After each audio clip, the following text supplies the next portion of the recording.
In this video, we're going to talk about 4.2, in which we add, subtract, and multiply polynomials. But before we get into adding, subtracting, and multiplying, let's kind of define the parts of a polynomial. Alright, so let's start with what is a polynomial. So a polynomial is an expression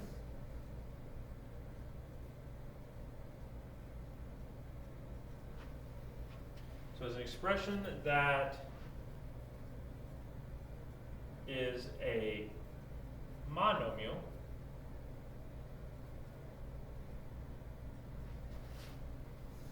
or the sum of monomials. Okay? And what we really mean by that is monomial it means one term. Okay? We could also go to a binomial, which is two terms, a trinomial, which is three, and we can keep going, or we can use the term polynomial, meaning one or more. So a monomial is going to look like a problem such as, we could say, 1x. A binomial might be, we'll say 2x plus 3. A trinomial might look like 4x squared plus 2x plus 3. And we could keep going even farther. Let's say we pick a larger polynomial. So we could pick 6x to the third plus 4x squared plus 2x plus 3. Okay? So a polynomial is either one or more of those kind of terms added together, just to start with. Okay? So going from there, let's talk about a polynomial function. Okay? So when we're talking about the polynomial function, we're essentially going to be just ordering our numbers. Okay? So what that's going to kind of look like, if we're writing out the very bare bones of it, is we have some term a, which is our number in the front. It is going to be, and we'll call this a sub n. We'll then have it times x to the n power. So we have a to the n times x to the n. Okay, so a sub n, x to the n power. The term after that is going to be, we'll say, plus a sub n minus 1. So that's just to show us that whatever number in front here is probably going to be different than the one in front of it. It is going to be to the x to the n minus 1 power. So it's just going to make it smaller. Okay? And we will keep doing this. So we'll keep going another time. A n minus 2, x to the n minus 2. And we'll keep that pattern going on until, so I'll use these dots to just show this process will continue until we reach a point where we're taking n minus n and x to the n minus n. Okay? So what that really is going to look like for us is this. So let's say we use this first example. Okay? So the a to the n is just showing, hey, that's the number out front. It's to the x to the third power. Okay? The next one is going to be some other number in front. We'll say it's a different one. We'll say it's 4 for this example. Okay? Our x is going to be to a power that's 1 less than the previous one. So n was 3, so 3 minus 1 is 2. Let's go another one. So let's say we have a third number, some distinct number out front. Doesn't matter, it could be the same as 6. Okay, but it's just going to be a number out front. It is going to be the x to the n minus 2. Well, 3 is our n, so it'll be 3 minus 2, which is 1. So x to the 1, but we don't have to write x to the 1. We can just leave it as x. Then we're going to keep going one more time. So we'll say plus whatever number out front, x to the n minus n, right? So it's going to be 3 minus 3, which is just x to the 0. But we don't write x to the 0, right? Because anything to the 0 power is just 1. So this is really 3 times 1, which is just 3.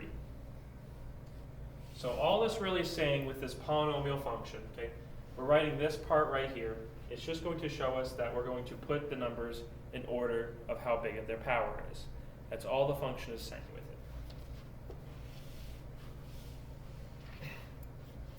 it. A coefficient. So a coefficient is the number in front of a variable.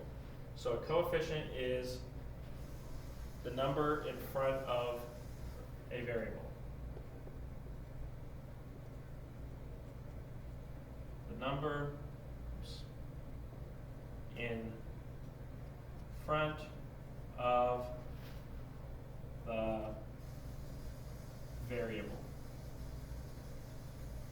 Okay, so in our example up here, right, we have, let's just do this. So 6x to the third plus 4x squared, just to show. Okay, so our variable is x to the x, right? We have an x to the third and we have an x squared. There are two different coefficients. I have a coefficient of 6 and a coefficient of 4. All we're saying is it's just the number in front. Okay? Now, let's get into leading coefficient. Okay? A leading coefficient is going to be the coefficient of whatever the coefficient of the term with the highest power. Okay? The term with the highest power. So let's write that definition down. So a leading coefficient is the coefficient of the term with the highest power. Okay, so the coefficient of the term with the highest power. Okay, so let's say we look at this. We have our 6x cubed plus 4x squared plus 2x plus 3. Okay. In this example, x is the term with the highest power, right? Is the power of 3. It's the largest one of my problem. So my leading coefficient is 6. Now, typically, if we write our polynomials in the correct form, okay, in the standard form, it'll always be the number out front. But don't get in that habit, because sometimes they won't be in the right order. We might have a problem where they write it as, let's take a different number, 5x squared plus 3x to the third plus 1, as we'll say, equal to 0. Okay. Now you notice here, right, 5 is out front, but it is not my leading coefficient. My leading coefficient is 3, because x to the third is the highest power in my problem. So we pick the leading coefficient based off of the highest power, the coefficient of the term with the highest power. Right? Okay, a like term. So like terms are terms with the same variable of the same power. Okay, so what's that saying is I could have two numbers such as, let's say, 7x squared plus 4x squared. Okay, I can combine these to become 11x squared because the 7x squared plus 4x squared, right? They both have x squared as part of them, part of our term. So we can combine the 7 and the 4 together. Okay. Now what I can't do is I can't take something like 6x cubed plus 2x. I can't combine these because this is an x to the third power, this is an x to the first power. They are not like terms, they're not the same, they don't have all the same parts, so we can't combine those together. So this is just going to stay separate. This would stay something as 6x cubed plus 2x, just not combined. Now, what we can also do is we can have another thing where we could say, we could just take two numbers such as 11 plus 5. These are also like terms, though they don't have a variable. That is fine. So long as they have all the same parts, which is, hey, they have a number, but they don't have a variable. This has a number, no variable. They are like terms, they are similar. So we can combine those and say get 16 in this problem. So that is what a like term is. It has all the same parts with the same powers. Okay, the degree of a polynomial. The degree of a polynomial is going to be the value of the largest power slash, we can just say exponent, if that helps. Okay, so it's the value of the largest exponent. So looking at this example here, 6x cubed plus 4x squared plus 2x plus 3. My largest power is a power of 3. So the degree of this polynomial is 3. Okay, it's just based off of whichever thing has the largest power. So whatever the largest power you see in your problem is the degree of the polynomial. Okay? Our last thing here we have to talk about is a constant. So a constant is just a term with no variable. So it is a term with no variable.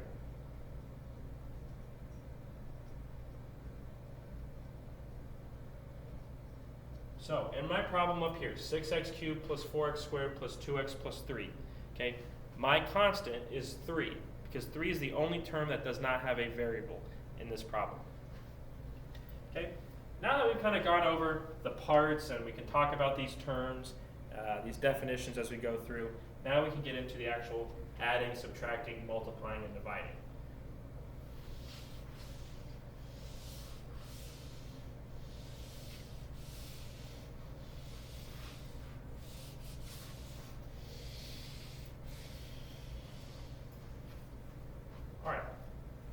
So looking at this, so addition. So addition on polynomials works just like it does with quadratics, okay? Essentially, all that we're going to do is just be combining like terms. We're just combining like terms, okay? How you go about it can differ, but essentially this is what's going to happen. So let's start with a problem, okay? So we're going to have x to the third plus 2x squared plus 5x minus 4. And let's add 3x squared plus 2x plus 5. Okay? So when we're adding is the easiest one. Okay? What you're going to do is group your like terms together. So group the things that have the same powers. So in this example, x to the third is all by itself. There's no other x to the third in the entire problem. Okay? Then let's go to the x squareds. So I got a 2x squared, and I can add a 3x squared. Okay? Now, if it helps you as you're going through, cross out what you already used. Okay? So we already used those x squareds. I'm going to cross them out. Now that I used all my x squareds, let's go to our x to the first power. So I have a 5x and a plus 2x. Finally, we have a minus 4 and a positive 5. Okay, so now I've used all my terms. I've grouped them together. Now that I've grouped them, I can then just add them together. So, x cubed stays the same. 2x squared plus 3x squared, 5x squared. Plus 5x plus 2x. So we get 7x. Then we take negative 4 plus 5 is plus 1. So, when we add those together, this is the answer that we should get.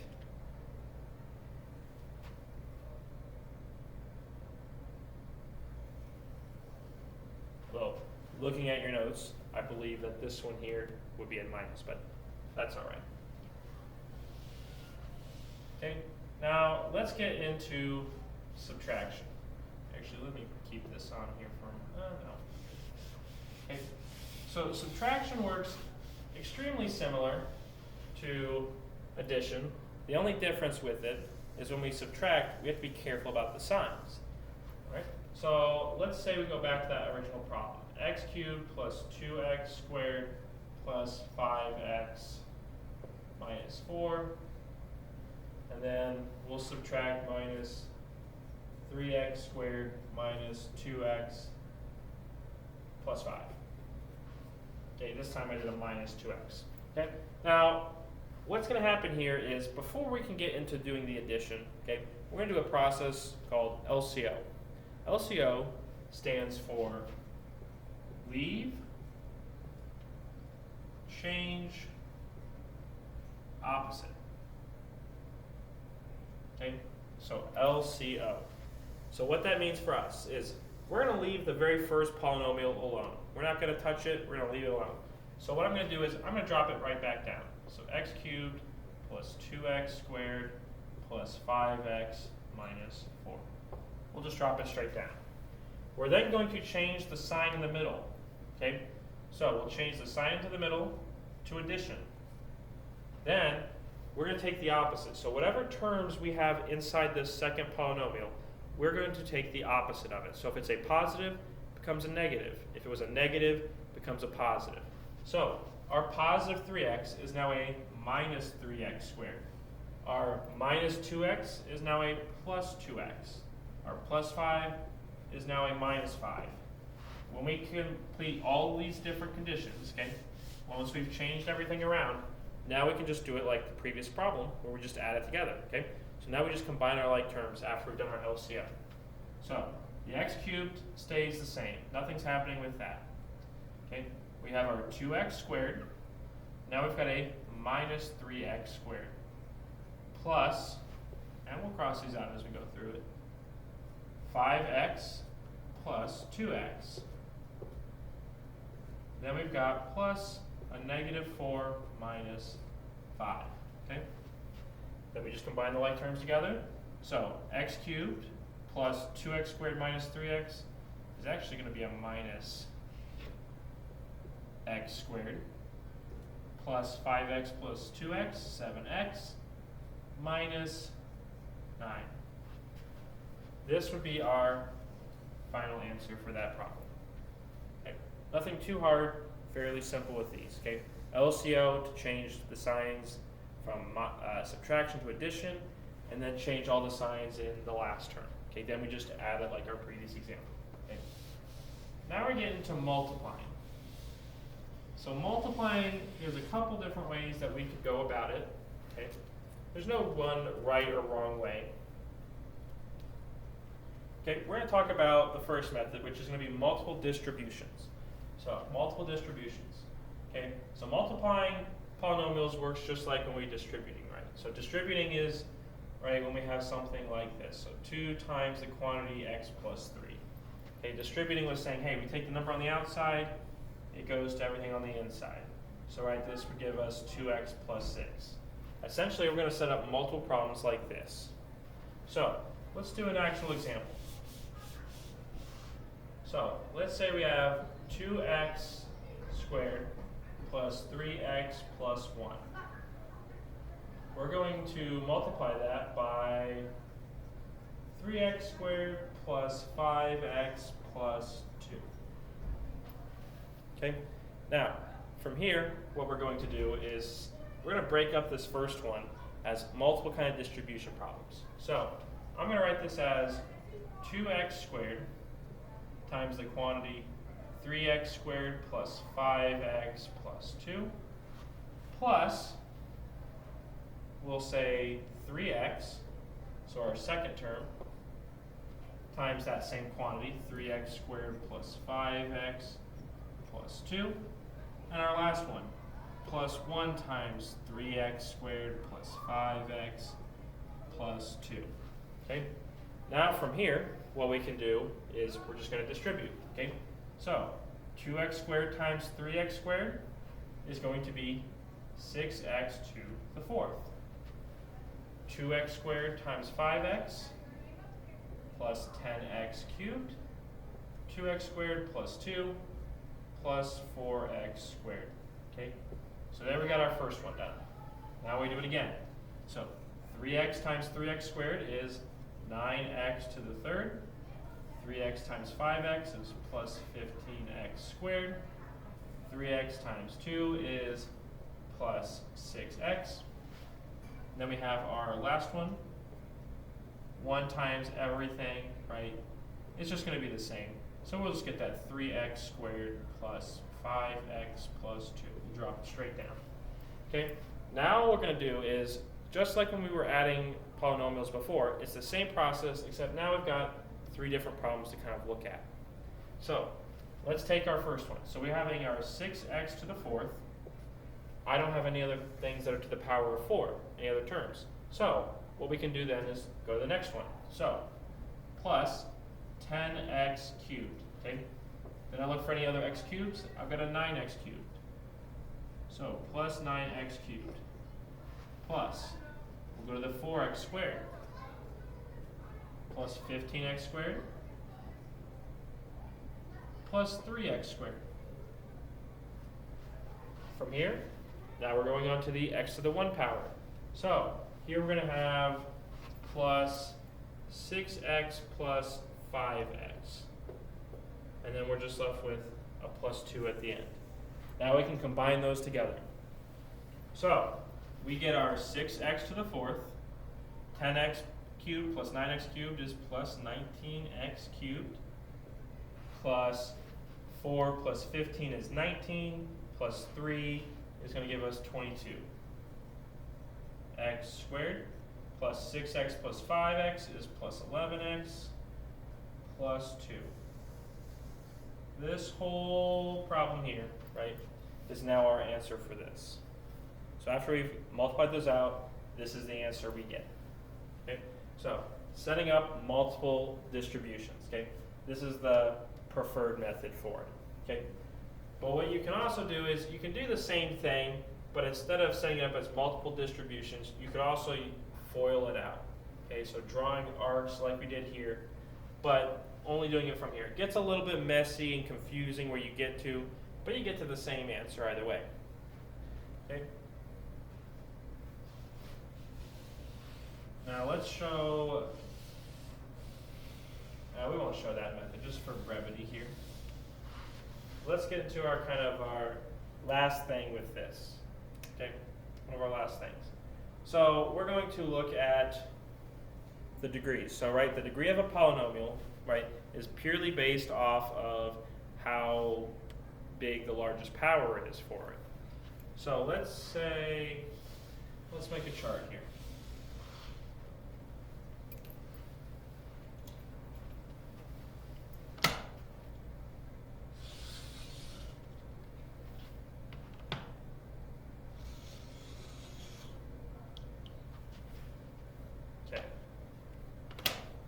So here we'll call it the degree, and we'll say the name.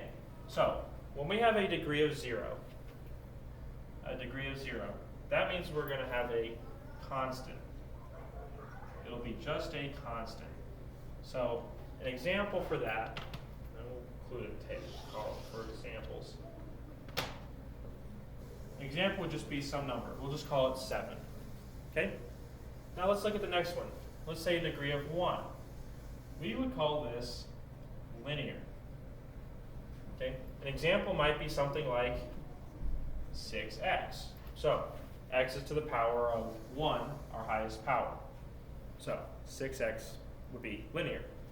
Then we've got a degree of 2. Okay? This is a quadratic.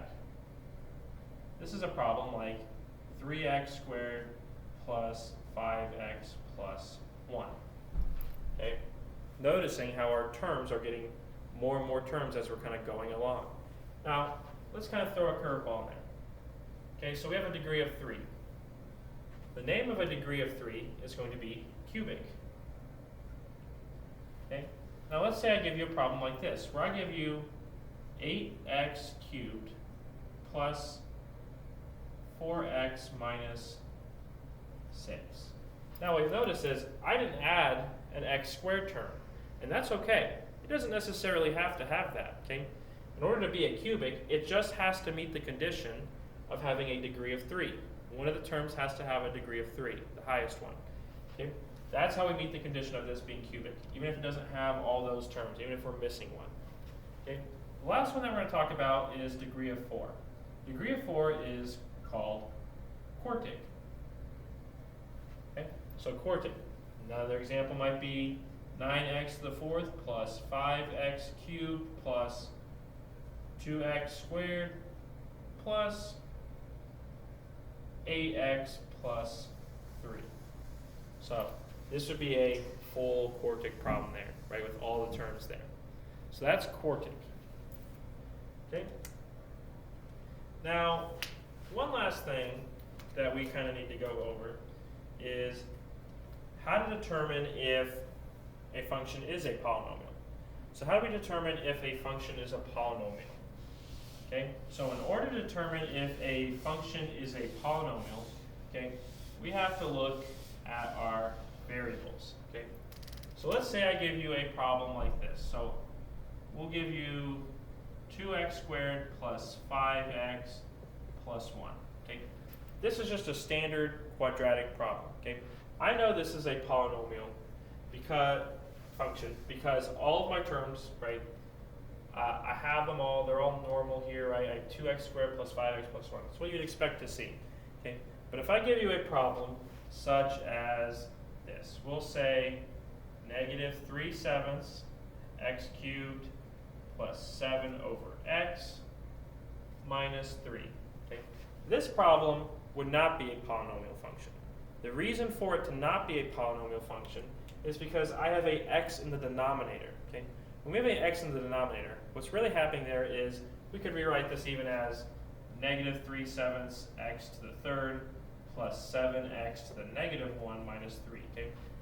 When it's in the denominator, it's really it's a positive power, but if we were to rewrite it on top of our fraction, okay, it would become a negative. Okay. We can't have a negative power for a polynomial function. If we have a negative power, it is not a polynomial function. At that point, it's going to kind of mess up our order. We can't have something less than 0. So if you have a negative x, so a negative x, or a variable, right? So for example, x to the negative 5, or you have something in the denominator, so we'll just say 7 over x to the third. Those would be examples where it's not a polynomial function. Another example would be if you have, say, an x underneath a square root, okay? An x underneath the square root will also be an instance where it is not a polynomial function. So if we see either of these conditions, then we can just say, no, it is not a polynomial function. Okay? Now, let's talk about this. Okay? If I asked you to write a polynomial in standard form, okay, a polynomial in standard form, or polynomial function rather, okay, I give you a problem, we'll say it's